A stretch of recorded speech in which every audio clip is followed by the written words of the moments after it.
Izin memperkenalkan diri, Taruna tingkat 1 Politeknik Pengayoman Indonesia, jurusan Keimigrasian, nama Befon Samuel Maruhawa, NRT 2024.3156.1.01, Prodi Hukum Keimigrasian A.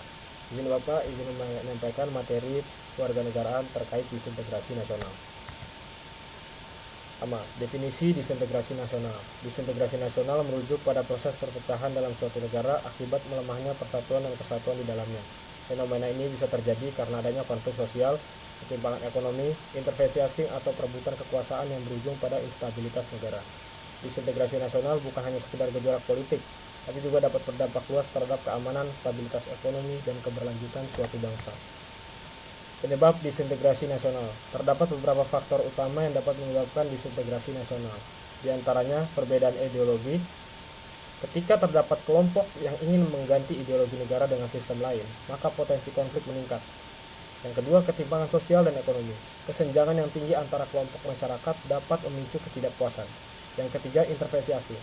Keterlibatan negara lain dalam konflik internal dapat memperburuk situasi. Kasus. Salah satu contoh nyata disintegrasi nasional di Indonesia adalah gerakan 30 September atau yang bisa kita kenal sebagai G30S pada tahun 1965. G30S adalah sebuah gerakan yang dilakukan oleh kelompok yang terkait dengan Partai Komunis Indonesia. Tujuan utama mereka adalah menggulingkan pemerintahan yang sah dan mengganti sistem negara dengan ideologi komunis. Kasus. G30S PKI adalah gerakan yang berujung pada pembunuhan sejumlah jenderal TNI Angkatan Darat dan memicu konflik sosial serta politik di Indonesia. Kejadian ini menimbulkan ketidakpercayaan antar elemen masyarakat, menciptakan polarisasi antar kelompok pendukung pemerintah, militer, dan Partai Komunis Indonesia. Akibatnya, terjadi kekacauan sosial yang menyebabkan ribuan korban jiwa dan menandai runtuhnya Orde Lama. Dari sudut pandang disintegrasi nasional, peristiwa G30S menunjukkan bagaimana ideologi yang bertentangan tanpa kontrol dapat merusak persatuan bangsa. Ketidakstabilan politik, ketimpangan ekonomi, dan propaganda ideologis menjadi pemicu utama konflik tersebut. Solusi dari kasus disintegrasi nasional.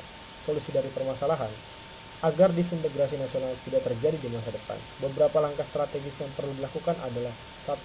Dengan cara memperkuat ideologi negara, dengan menanamkan nilai-nilai Pancasila sebagai dasar kehidupan berbangsa dan negara. Lalu yang kedua, dengan menjaga stabilitas politik.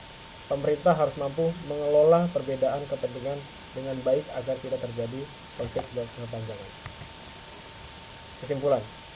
Sebagai kesimpulan, disintegrasi nasional adalah ancaman serius yang dapat merusak keutuhan suatu bangsa. Kasus G30S menjadi contoh bahwa ambisi politik yang tidak terkendali dapat menyebabkan konflik, bahkan mengubah arah pemerintahan suatu negara.